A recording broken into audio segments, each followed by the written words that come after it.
Now, let's dive into today's story. Chapter 1. Foundations of Steel. Owen Howard had built his empire from nothing, and he'd learned early that in life, you either crushed or got crushed. At 52, he commanded respect in every boardroom he entered, his steel-gray eyes and methodical precision having earned him a fortune in commercial real estate. But it was the lessons from his brutal childhood in Detroit's forgotten neighborhoods that truly shaped him. Lessons about loyalty, betrayal, and the price of both. His penthouse overlooked the city he'd conquered, floor-to-ceiling windows reflecting the late afternoon sun. The mahogany desk where he'd sealed million-dollar deals was now cluttered with family photos. His wife Shannon's radiant smile beside their daughter Christina's graduation picture. 23 years of marriage, and Shannon still turned heads at 50. Owen had always been proud of that, proud that other men wanted what was his. Christina burst through the front door, her 17-year-old energy filling the space. "Dad, Alan's coming for dinner tonight. Mom already said yes." Owen looked up from his laptop, studying his daughter's face.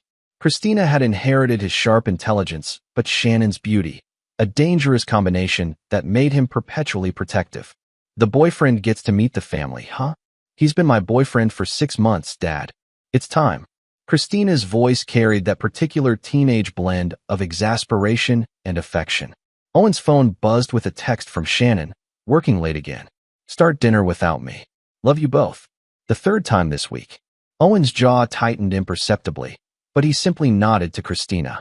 "Tell me about this Alan kid." "Alan Beasley. He's 18, senior at Westfield Academy. His family owns Beasley Construction." Christina's eyes lit up as she spoke. "He's different, Dad. Really smart, really driven. Kind of reminds me of you, actually." That evening, Alan Beasley arrived precisely on time, a point in his favor. Tall, confident handshake, looked Owen directly in the eye. The kid had potential, Owen decided, watching him navigate dinner conversation with intelligence and respect. But something nagged at Owen throughout the meal, a businessman's instinct honed by decades of reading people. When Alan excused himself to the bathroom halfway through dinner, Christina immediately grabbed Owen's arm, her face suddenly pale. "Dad, check his wallet." Now, Owen's blood chilled at the terror in his daughter's voice. "What's wrong? Please, just trust me." His wallet, it's on the chair. Owen had built his fortune on trusting his instincts, and every alarm bell was ringing. Without hesitation, he reached for the leather wallet Alan had left on his chair. Inside, past the driver's license and credit cards, Owen found a small pocket containing several photos. His heart stopped. The first photo showed Shannon, his wife of 23 years, in an intimate embrace with a man Owen didn't recognize. The second showed them entering a hotel. The third was Shannon, partially undressed, looking directly at the camera with an expression Owen had never seen before, raw, passionate, alive in a way she hadn't been with him in years. But it was the fourth photo that made Owen's hands shake with rage. Shannon and her lover were laughing, holding what appeared to be a positive pregnancy test. Owen's world tilted off its axis. He reached for his phone with steady hands, though inside, something fundamental was breaking, or perhaps awakening. 911. I need to report a potential crime. Chapter 2. The web unravels. The police arrived within 20 minutes, but by then Owen had already begun his investigation. Alan Beasley, it turned out, was Derek McCarty's nephew, Derek McCarty being the man in the photographs with Shannon. The photos had been Alan's insurance policy, lifted from his uncle's apartment, and kept as leverage for reasons that would soon become clear. Detective Wilson Welch, a weathered man in his 50s who'd seen every variety of human betrayal, sat across from Owen in his study. "Mr. Howard, I need you to understand that possession of these photographs isn't technically illegal. Your wife is an adult, and if she consented to them being taken." Detective Welch, Owen's voice was controlled, lethal in its quiet intensity. "I didn't call you about the photographs. I called about what they represent. My wife has been deceiving me, possibly about a pregnancy that isn't mine. I want to know my legal options." Christina sat beside her father, her face streaked with tears. "I'm sorry, Dad. I've known for weeks. I saw them together at the mall, and when I found out Alan was Derek's nephew, I confronted him. He showed me the photos, said his uncle was bragging about how he was going to destroy our family for money." Owen's hand found his daughter's shoulder, his touch gentle despite the fury building inside him. "You did the right thing, sweetheart. You're the only one who's been honest with me." As Detective Welch took notes, Owen's mind was already several steps ahead. Derek McCarty, he'd heard that name before. A small-time contractor who'd bid on several of Owen's development projects and lost. A man with gambling debts and a reputation for cutting corners. This wasn't just an affair. It was a calculated attack on everything Owen had built. After the police left, Owen sat alone in his study, staring at the photographs spread across his desk. 23 years of marriage, and Shannon had chosen to betray him with a man who was clearly using her. The pregnancy test in the photo could be fake, but Owen's gut told him it wasn't. Shannon had been different lately, secretive, distant, but also strangely energetic. His phone rang. Shannon's name on the caller ID. "Hi, honey. How did dinner go with Christina's boyfriend?" Owen marveled at how normal she sounded, how easily the lies flowed. "Enlightening," he said simply. "Oh good. I'm so sorry I missed it. This project is just consuming my life right now." "What project is that, Shannon?" A pause. "The Morrison account. I've told you about it." Owen pulled up Shannon's company website on his laptop. No Morrison account listed. No late-night projects. Her assistant had told Owen just last week that Shannon had been leaving early most days. "When will you be home?" "Late. Don't wait up." Owen hung up and immediately called his private investigator, a man who'd helped him research business competitors for years. "Marcus, I need everything you can find on Derek McCarty, and I need you to follow my wife. I want to know everywhere she goes, everyone she meets, every lie she tells." "Owen, are you sure you want to go down this road?" Owen looked at the photographs again, seeing not just betrayal but calculation, planning, mockery of everything he'd built and believed in. "I've never been more sure of anything in my life." As he hung up, Owen realized something profound had shifted inside him. The loving husband was gone, replaced by the man who'd clawed his way out of poverty through sheer will and ruthless determination. Shannon and Derek had made a fatal error. They'd forgotten who they were dealing with. Owen Howard didn't just win. He obliterated his enemies. And now, for the first time in 23 years, he had enemies living in his own home. Chapter 3. The Architecture of Revenge. 3 days of surveillance yielded a treasure trove of information. Derek McCarty wasn't just Shannon's lover. He was a man desperate enough to attempt something far more sinister than a simple affair. Phone records showed calls to insurance companies, lawyers specializing in accidental death cases, and most damning of all, a life insurance policy on Owen that Shannon had secretly increased to $5 million just 6 months ago. Owen sat in his study at 3 a.m., surrounded by evidence that painted a picture of calculated murder. The pregnancy wasn't Derek's insurance policy. It was meant to be Shannon's alibi. A grieving widow, pregnant with her late husband's child, inheriting everything. Marcus, his investigator, had recorded Derek and Shannon's conversation from their hotel room. "Once the accident happens, we'll have everything. $5 million in insurance, plus his assets. The baby gives us the perfect cover. Who would suspect a pregnant widow?" "What about Christina?" Shannon's voice, cold in a way Owen had never heard. "She's 17. We'll be her guardians. She inherits when she's 25, but by then, we'll have had years to manage her expectations." Owen's hands trembled with rage as he listened to them plan not just his death, but his daughter's future manipulation. These weren't crimes of passion. They were calculated moves in a game where Owen was meant to be the losing piece. But Owen Howard had been playing chess while they thought they were playing checkers. He'd spent 48 hours crafting his response, using every resource at his disposal. First, he'd had his lawyer quietly restructure his assets, creating a web of trusts and offshore accounts that would take years to untangle. Second, he'd hired additional security, though Derek and Shannon didn't know they were being watched. Third, he'd begun laying groundwork for something far more permanent. The next morning, Owen appeared at breakfast as if nothing had changed, kissing Shannon's cheek and asking about her day. The performance was almost therapeutic. He was amazed how easily he could mirror their deception. "I was thinking," he said casually, buttering his toast. "We should take a trip. Maybe that cabin up north you've always loved. Just the two of us, like a second honeymoon." Shannon's face lit up, and Owen felt sick watching her genuine excitement. She really believed she could murder him and get away with it. "That sounds wonderful. When were you thinking?" "This weekend." I'll have Marcus book it. Owen's smile was warm, loving. I want to surprise you. You've been working so hard lately. That afternoon, Owen called Derek McCarty directly. Mr. McCarty? This is Owen Howard. I understand you've been seeing my wife. Silence on the other end. I also understand you've been making plans that involve my untimely departure from this world. I don't know what you're talking about. Owen's voice dropped to barely above a whisper. Derek, I've been recording your conversations for 3 days. I know about the insurance policy, the pregnancy, the cabin. I know everything. You're bluffing. Am I? Here's what's going to happen.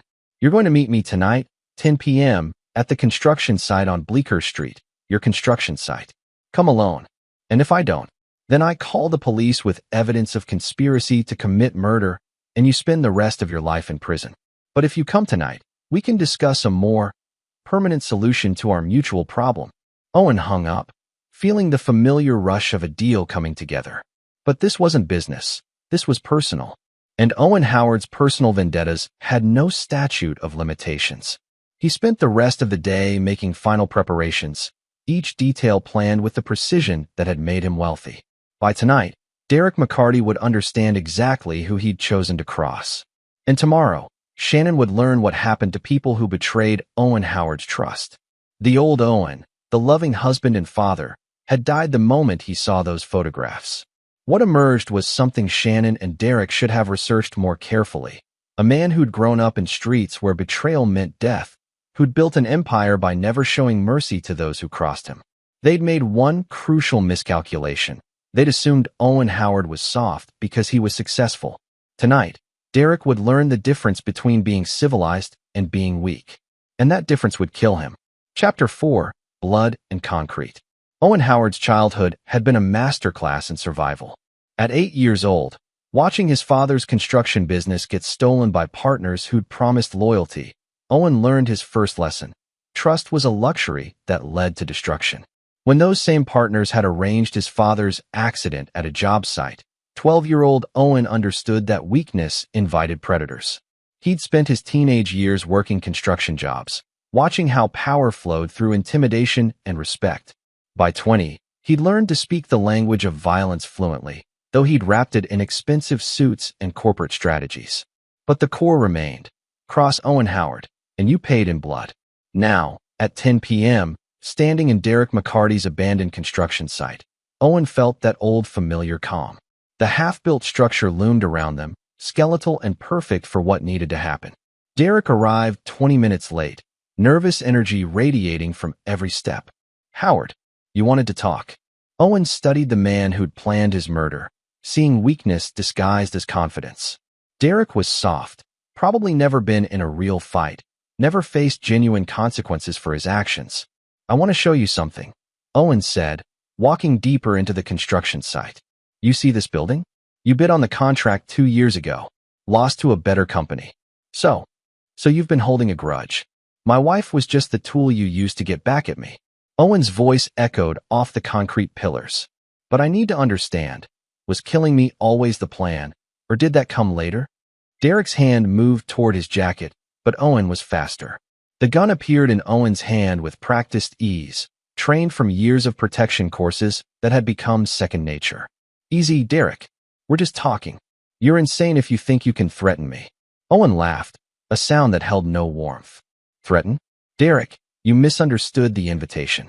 This isn't a negotiation. I have insurance. If something happens to me, everything goes to the police. You mean this insurance? Owen held up Derek's phone, which he'd had lifted from Derek's car by a professional. Already taken care of. Amazing how much a man will share with his nephew when he thinks he's about to be rich. Derek's face went pale. Alan, Christina's boyfriend? The one whose conscience finally got the better of him? Yes, Derek. He's been working with me for 2 days now. Funny thing about teenage boys, when you explain to them what rape by deception looks like, when you show them recordings of adults planning to murder their girlfriend's father, their moral compass tends to realign.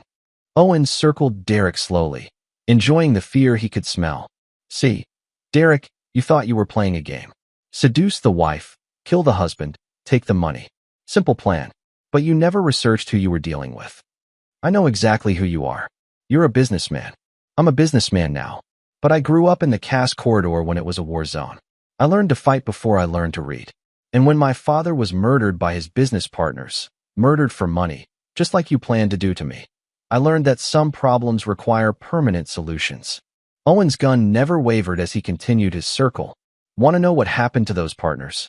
Derek was backing toward the edge of the building now, where a 30-foot drop awaited. You're bluffing. Marcus found their remains last year when we were developing that lot on 8 Mile. Funny thing about concrete, it preserves everything. Owen's smile was predatory. I was 16 when I put them there. Old enough to understand justice. Young enough to believe in it absolutely. You can't kill me. You have too much to lose now. Do I? Owen pulled out his phone, showing Derek a video. This is security footage from your hotel. Shannon entering, you following. Timestamp shows this was happening while you were supposedly in a meeting with my lawyer about your bankruptcy proceedings. Derek's eyes widened. He hadn't known about Owen's connections to his financial troubles. See, Derek, I've been destroying you financially for months. Your credit, your contracts, your reputation, all gone. The only reason you needed my wife was because I'd already taken everything else. Owen's voice dropped to a whisper. And tomorrow, she's going to find out that her lover was broke, desperate, and using her just like she was using me. She loves me. She loves the idea of $5 million and a dead husband. Just like you love the idea of easy money. Owen raised the gun slightly. But love requires trust, Derek. And trust requires honesty. Neither of you understands either concept. Derek made his move then, lunging for Owen with desperate strength. But Owen had been expecting it, had been in this exact situation more times than he cared to remember. The gun fired once, the sound echoing off concrete walls. Derek McCarty fell backward, over the edge, 30 feet down onto rebar and broken concrete. The construction site swallowed him like it had swallowed Owen's father's murderers decades before. Owen holstered his gun and made a phone call. Marcus? It's done. Cleanup crew has 30 minutes. By morning, Derek McCarty would be part of the foundation of another of Owen's buildings. Justice served, just like his father had taught him. Now it was Shannon's turn to learn that some betrayals carried permanent consequences. Chapter 5, The Perfect Trap.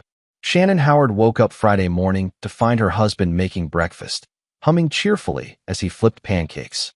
She'd tried calling Derek the night before, but his phone had gone straight to voicemail. Now, watching Owen's unusually good mood, she felt a flutter of unease. Sleep well? Owen asked, kissing her forehead with what seemed like genuine affection. Derek's not answering his phone, she said before she could stop herself. Owen paused mid-flip, his back to her. Derek McCarty? The contractor? Why would you be calling him? Shannon's heart hammered. Work has me dealing with some of his permits. Routine stuff. Oh. Owen turned, his smile warm but his eyes unreadable. Well, you might have trouble reaching him. I heard through the grapevine he's having some serious financial difficulties. Might be avoiding calls. Financial difficulties? Bankruptcy, from what I understand. Poor business decisions. Owen set a perfect stack of pancakes in front of her. Some people just don't know how to handle money responsibly. As Shannon picked at her breakfast, Owen watched her process the information. He could see her mind racing. If Derek was broke, then everything they'd planned was meaningless. A bankrupt man couldn't provide the life she'd been promised. I still think we should take that trip this weekend, Owen said casually. The cabin. Fresh air, just us. We haven't really talked, in months. Shannon nodded absently, clearly distracted. Sure, that sounds nice. Owen left for work, but not before installing several new security cameras throughout the house. Hidden, high-tech devices that would capture everything.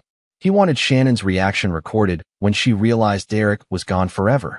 At his office, Owen reviewed the morning's intelligence reports. Derek's disappearance was being handled expertly. His car found abandoned near the river, wallet missing, signs of a struggle. To the police, it would look like a robbery gone wrong. Derek's debts and desperate situation would suggest he'd gotten involved with dangerous people. But Owen's real masterpiece was still unfolding. He'd had his lawyer prepare divorce papers that would leave Shannon with virtually nothing. 23 years of marriage, but with evidence of adultery and conspiracy to commit murder, Michigan's laws would favor Owen completely. The offshore accounts he'd established would be untouchable. Shannon would be left with legal bills and public humiliation. However, Divorce wasn't enough. Shannon had planned his murder. She'd carried his child while plotting his death. She'd looked him in the eye every morning while scheduling his execution. Owen Howard didn't believe in proportional responses. At 2 p.m., Shannon called him, her voice tight with panic. "Owen, I need to come see you. Something's wrong." "What's wrong?" I can't reach anyone from the Morrison project. And Derek McCarty's construction site has police tape around it." Owen leaned back in his chair, savoring the moment. "Why don't you come to the office? We can talk about whatever's bothering you." When Shannon arrived, Owen was struck by how beautiful she still was, even in distress. At 50, she could pass for 40, her auburn hair catching the afternoon light, green eyes wide with fear. For a moment, he almost felt sorry for her.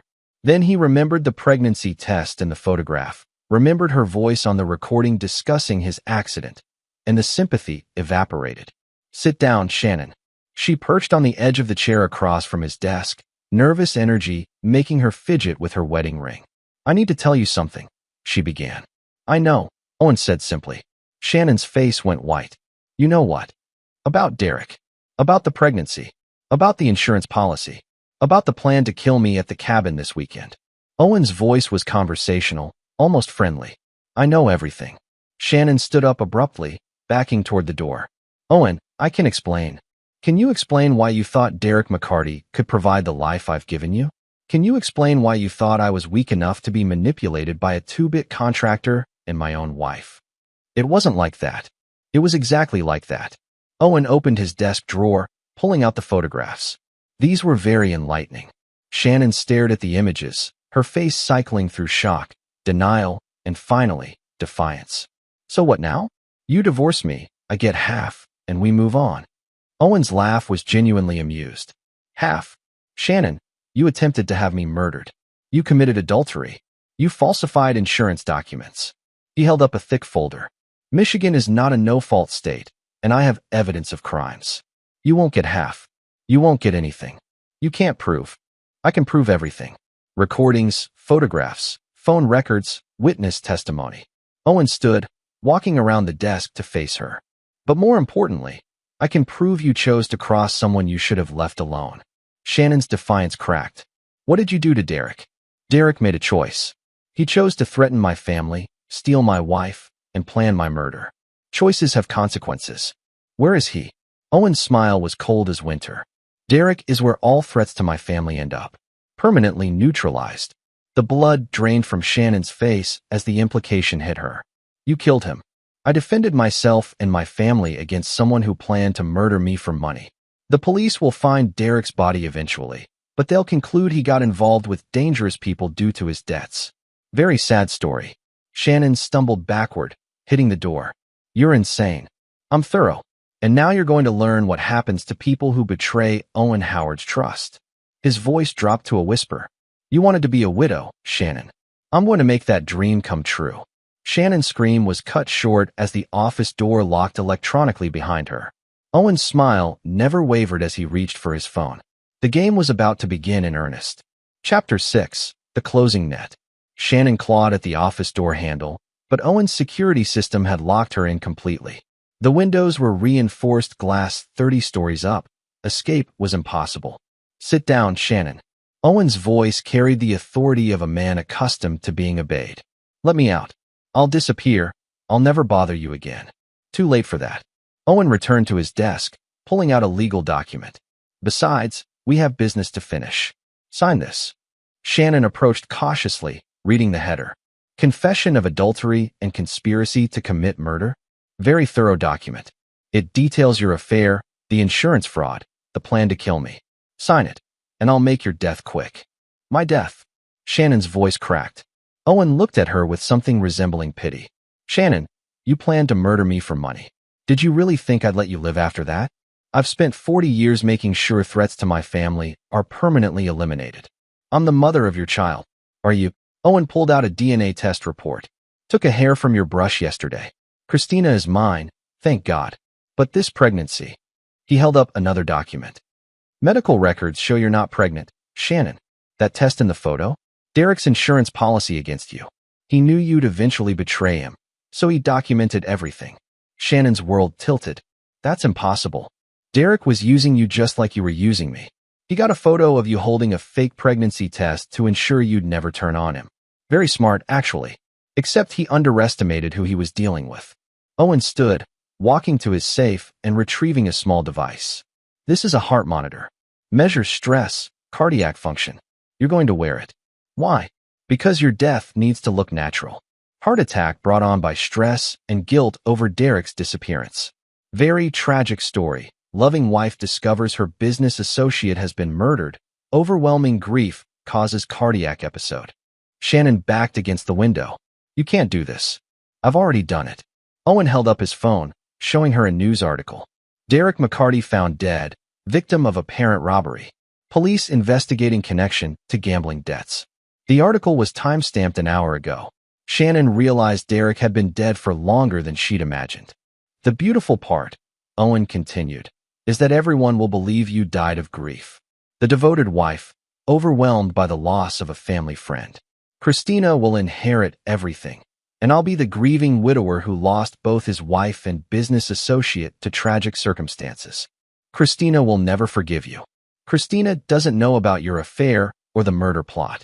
She thinks Derek was just her boyfriend's uncle who got involved with dangerous people. Owen's smile was gentle. She'll remember you as a loving mother who died tragically. Much better than the alternative. Shannon slumped against the window, the enormity of her situation crashing down. How long have you known? About the affair? 6 months. About the murder plot? Since Monday night. Owen sat back down, completely relaxed. I've been planning this conversation since I found out. Every detail, every contingency. 6 months. Did you really think you could hide anything from me? I built a fortune on information, Shannon. I know what my competitors are thinking before they do. Owen's eyes hardened. But I wanted to see how far you'd go. Murder was the line I needed you to cross. Shannon's mind raced, looking for any escape, any leverage. If you kill me, they'll investigate. They'll find connections. Will they? A grieving wife dies of cardiac arrest after her husband's business associate is murdered? Very straightforward case. Owen pulled out another folder. Besides, I have evidence that you were being blackmailed by Derek. Photos, threats, demands for money. You were a victim too, Shannon. A victim who couldn't handle the stress. The folder contained fabricated evidence so convincing that Shannon almost believed it herself. Owen had been planning this for months, creating a narrative that painted her as Derek's victim rather than his co-conspirator. You're a monster. I'm a man protecting his family from people who plan to destroy us for money. Owen's voice carried no emotion. You made me an enemy, Shannon. People who make me an enemy don't survive long enough to regret it. Shannon realized with crystal clarity that she was going to die in this office. Owen had thought of everything, planned every detail, created a story that would protect Christina while eliminating the threats to his family. Any last words? Owen asked, holding up the heart monitor device. Shannon looked at the man she'd married 23 years ago, seeing for the first time the cold calculation that had built his empire. She'd fallen in love with his success, but never understood its source. I loved you once, she whispered. I know, Owen replied. That's what made your betrayal unforgivable. As Owen attached the heart monitor to her chest, Shannon realized she'd spent 23 years sleeping next to a man who could kill, without hesitation, when his family was threatened. She'd mistaken his love for weakness, his success for softness. It was the last mistake she'd ever make. The device Owen activated wasn't just a heart monitor. It was designed to induce the cardiac episode it would record. Shannon's last thought was wondering how many other people had underestimated Owen Howard's capacity for permanent solutions. By evening, Owen would be a widower, and the threats to his family would be nothing but tragic memories. Chapter 7. The Perfect Widower. The ambulance arrived at Owen's office building within minutes of his frantic 911 call. By the time paramedics reached the 30th floor, Shannon Howard was already dead. Her body slumped beside Owen's desk where he knelt, performing CPR with tears streaming down his face.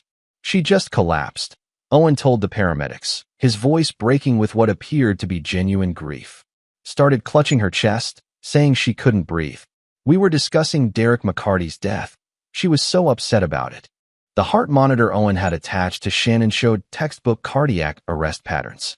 The stress indicators were off the charts, consistent with overwhelming emotional trauma. To any medical examiner, it would appear that Shannon Howard had literally died of heartbreak over Derek McCarty's murder. Detective Wilson Welch arrived as the coroner was removing Shannon's body. Owen sat in his office chair, head in his hands, playing the devastated husband perfectly. "Mr. Howard, I'm sorry for your loss," Welch said gently.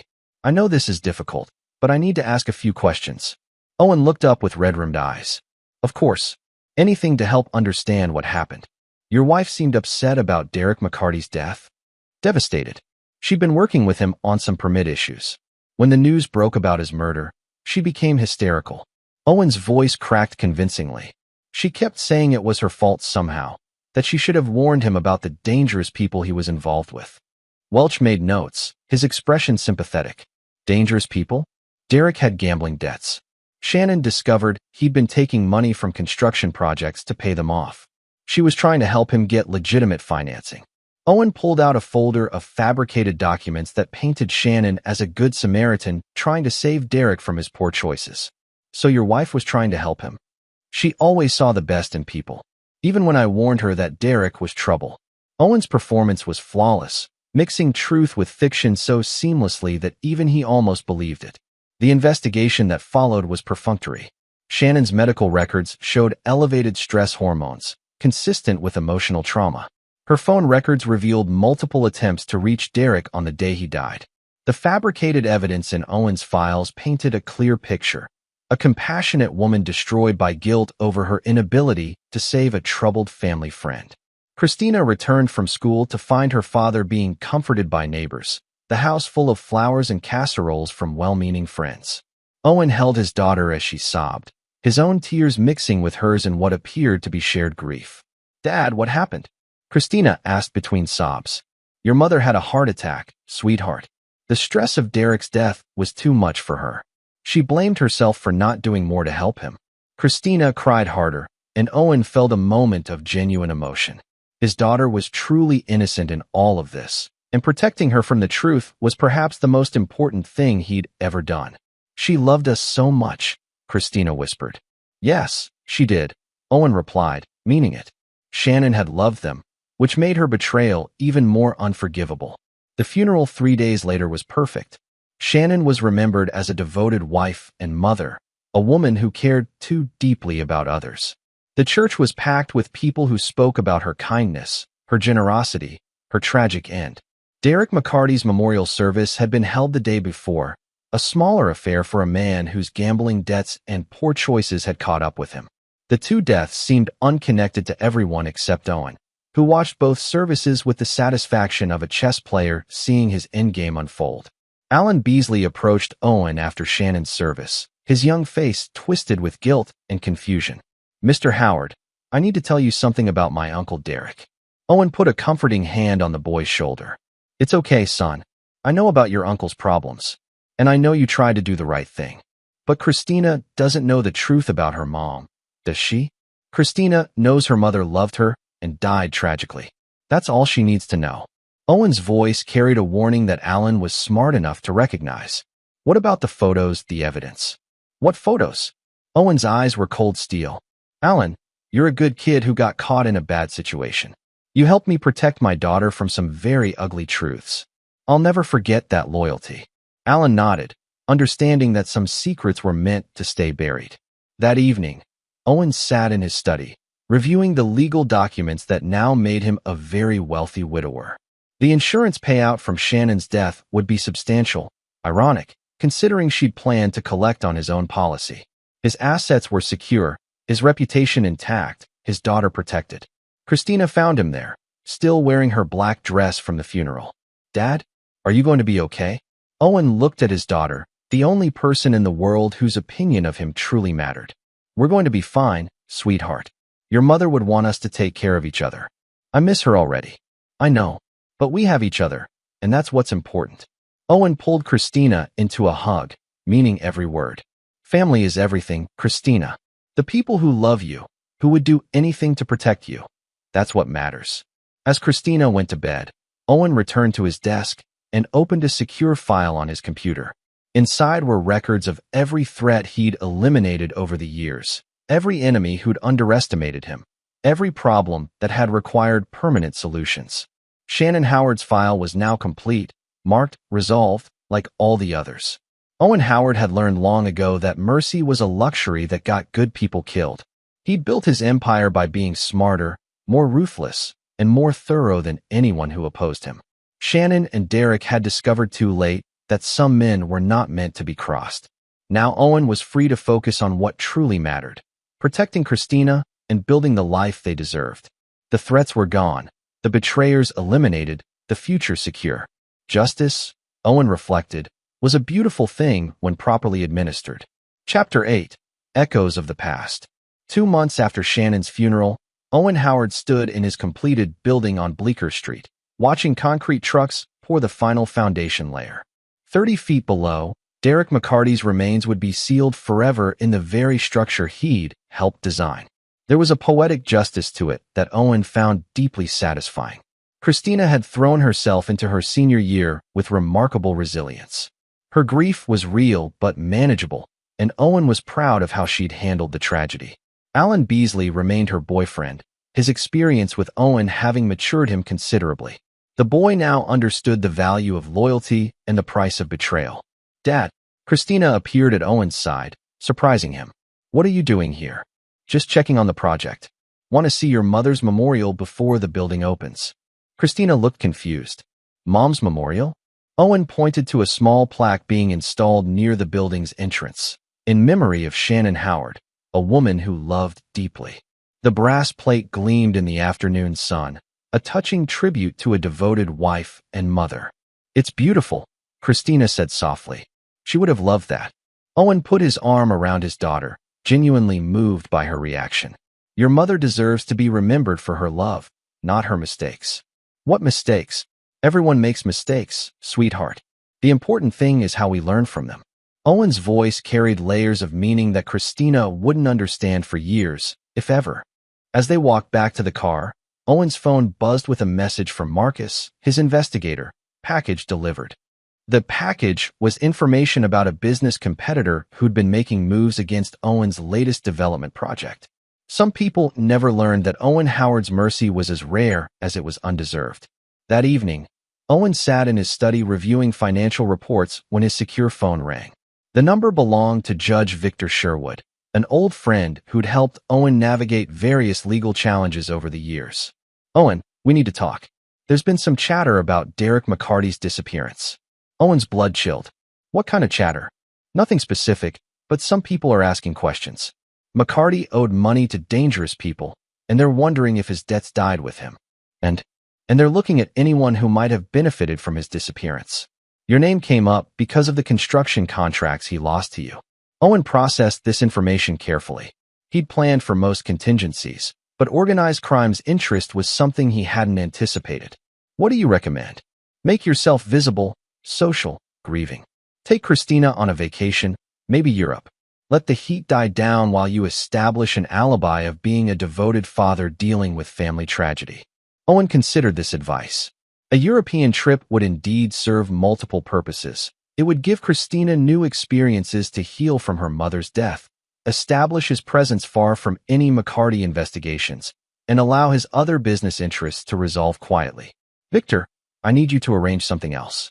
There's a construction supervisor named Tom Bradford who's been asking too many questions about the Bleecker Street project. He thinks he saw McCarty on the site the night he disappeared." "How sure is he?" "Sure enough to be a problem." Owen's voice carried no emotion. "Can you handle it legally?" "I'll see what I can do. Maybe a sudden job opportunity in another state. Maybe a family emergency that requires relocation. Whatever works. But Tom Bradford needs to be gone before he talks to the wrong people." After hanging up, Owen realized that Shannon and Derek's betrayal had set in motion a chain of events that would require ongoing management. Each loose thread had to be tied off. Each potential witness relocated or silenced.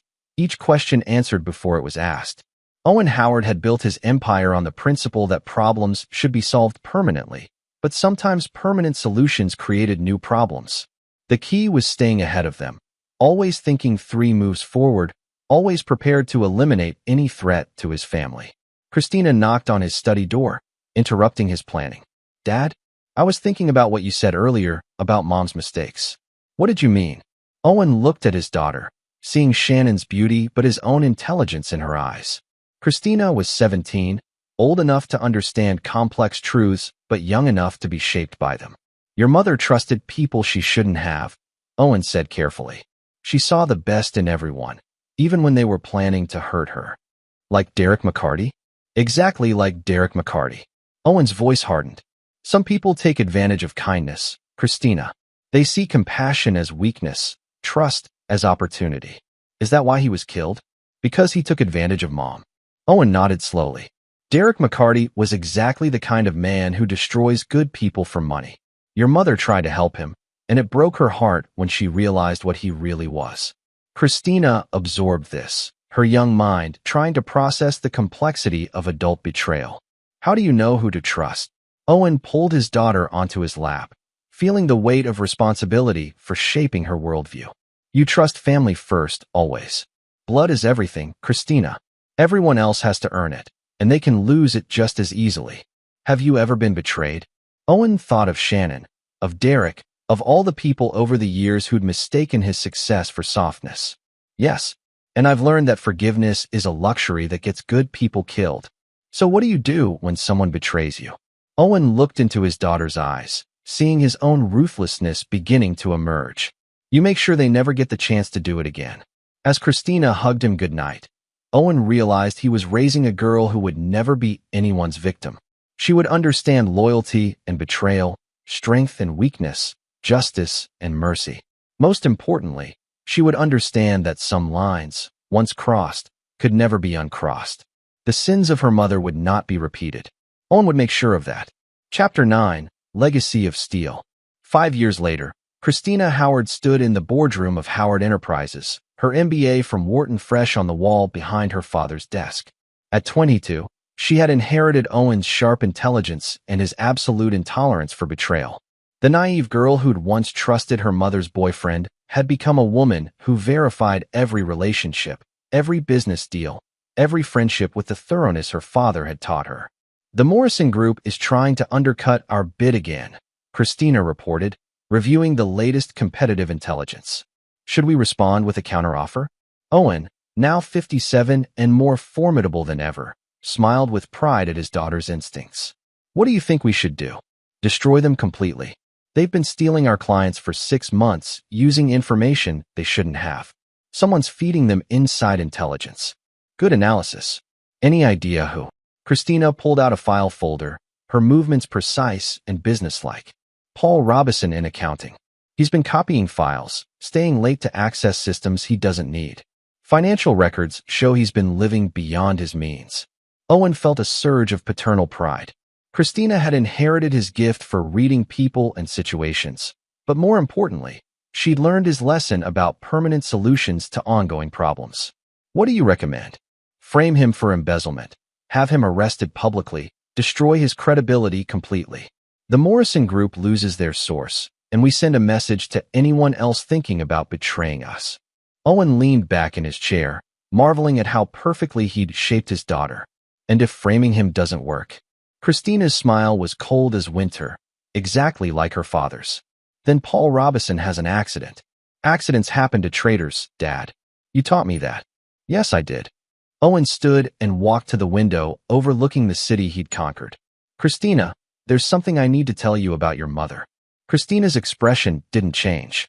I know about Mom's affair with Derek McCarty. I've known for 3 years. Owen turned, surprised. How? Alan told me when we broke up junior year. He couldn't live with keeping the secret anymore. Christina's voice carried no emotion. I also know you killed them both. Owen studied his daughter's face, looking for judgment, fear, or disgust. He found none. And how do you feel about that? Proud. Christina stood and joined him at the window. Mom betrayed our family for money. Derek planned to murder you. You protected us the only way that mattered. They were planning to kill me and manipulate you after my death. I know. I read all the files when I turned 21. Christina's voice was matter of fact. You gave me the combination to your safe, remember? I found everything. The recordings, the photos, the investigation reports. Owen realized his daughter had been testing him just as he'd once tested Shannon. The difference was that Christina had inherited his capacity for justice rather than Shannon's weakness for betrayal. Do you understand why I did what I did? Of course. Family is everything.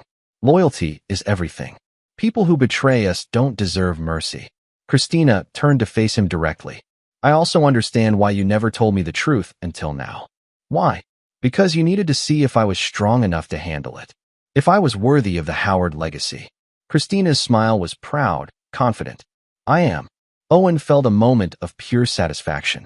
He'd succeeded beyond his wildest dreams, not just in building an empire, but in creating an heir who understood the true cost of power.